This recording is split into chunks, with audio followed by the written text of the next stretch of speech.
అభ్యర్థి అందరూ కూతురు కొడుకు అందరు తిరగాలి కాదు ఎలక్షన్ నేనేమంటున్నా వాళ్ళ కుటుంబం ఎట్లయితే కష్టపడుతుందో మనం కూడా గులాబీ కుటుంబ సభ్యులందరం కూడా అంతే స్థాయిలో కష్టపడాలన్నదే నా ప్రార్థన మీ అందరితో. పాప పేరు భవానీ, తను కూడా డాక్టర్ మౌనిక గారు, తను కూడా కష్టపడుతున్నది. దయచేసి నేను మిమ్మల్ని ప్రార్థించేది, మిమ్మల్ని అందరినీ కోరేది ఒకటే, ఈరోజు పోటీ ఎవరెవరికి జరుగుతుంది అంటే 10 ఏళ్ల నిజానికి, 10 ఏళ్ల బీఆర్ఎస్ అనే నిజానికి, 100 రోజుల అబద్ధానికి, మరొక 10 ఏళ్ల విషానికి, ఈ మూడిటి మధ్యనే పోటీ జరుగుతున్నది.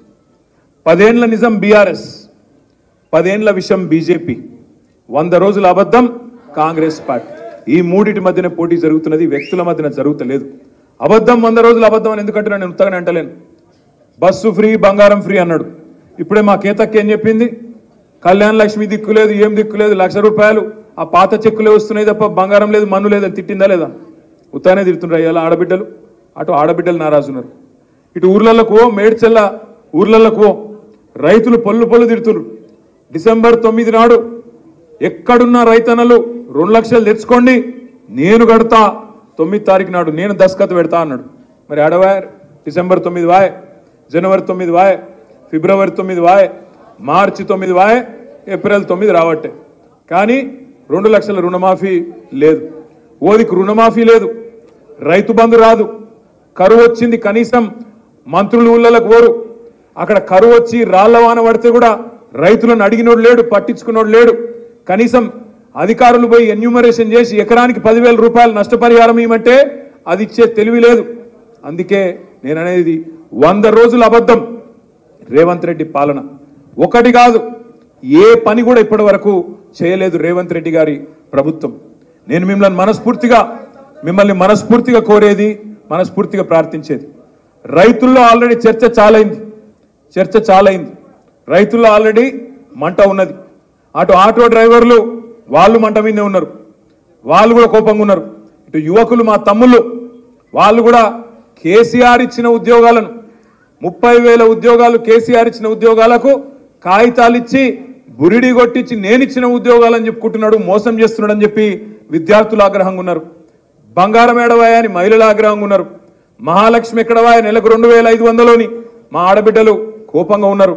అదేవిధంగా పెద్ద మనుషులు 2,000 ఏంది, నేను 4,000 ఇస్తా, కేసీఆర్ 2,000 ఇస్తే సరిపోతుందా, 4,000 ఇస్తా, కేసీఆర్ ఒక ముసలవ్వకో ముసలయ్యకో ఇస్తున్నాడు, నేను ఇద్దరికి ఇస్తా, ఇంట్లో ఇద్దరుంటే ఇద్దరికి ఇస్తా అని చెప్తే ఇలా వాళ్ళు రగిలిపోతా ఉన్నారు.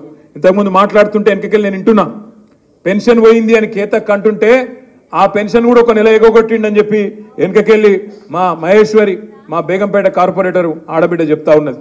ఈ మాట ఎందుకంటున్నా అంటే, ఒక్క వర్గాన్ని కూడా ఇయ్యాల ఈ ప్రభుత్వం వచ్చినాక ఒక్క వర్గం సంతోషంగా ఉన్న పరిస్థితి లేదు. అందుకే మిమ్మల్ని ప్రార్థించేది, హైదరాబాద్లో ఇప్పుడే శ్రీనివాస్ యాదవ్ అన్న చెప్పినట్టు హైదరాబాద్ వాళ్ళు బాధపడుతున్నారు. ఇది ఎక్కడ బాధరా నాయన, మేమందరమేమో బీఆర్ఎస్కు ఏకపక్షంగా గుద్దిపారేసినాం, 24 సీట్లుంటే 24లో కాంగ్రెస్కు ఒక్క సీటు కూడా ఇవ్వకుండా జాడిచ్చి తన్నినాం. కానీ ఇట్లట్లా వచ్చింది వీళ్ళ ప్రభుత్వం, దగుల్బాజీ ప్రభుత్వం అని చెప్పి హైదరాబాద్ వాళ్ళు బాధపడుతున్నారు.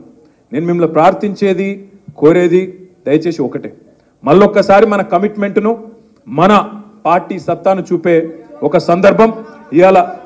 ఆగురుతున్నా ఎందుకే లొలిపెట్టుడు, ఇప్పుడు ఈరోజు మళ్ళొక్కసారి పార్టీ యొక్క పటుత్వాన్ని చూపే సందర్భం, సత్తాన్ని చూపే సందర్భం వచ్చింది.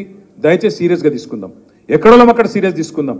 రేవంత్ రెడ్డి మాట్లాడే మాటలు విన్నప్పుడు నాకు మెసేజ్లు వస్తుంటాయి, అన్నా ఎంత మాట అన్నాడన్నా కేసీఆర్ను, ఇట్లంటాడా గట్లంటాడా మాట్లాడుతున్నాడు అని చెప్పి బాధపడుతూ మెసేజ్లు, అన్నాగా యూట్యూబర్ ఇట్లా తిడుతున్నాడు అట్లా తిడుతున్నాడు, మాకు రేషం వస్తుంది, తన్నాలనిపిస్తుంది అని చెప్పి మెసేజ్లు పెడుతుంటారు.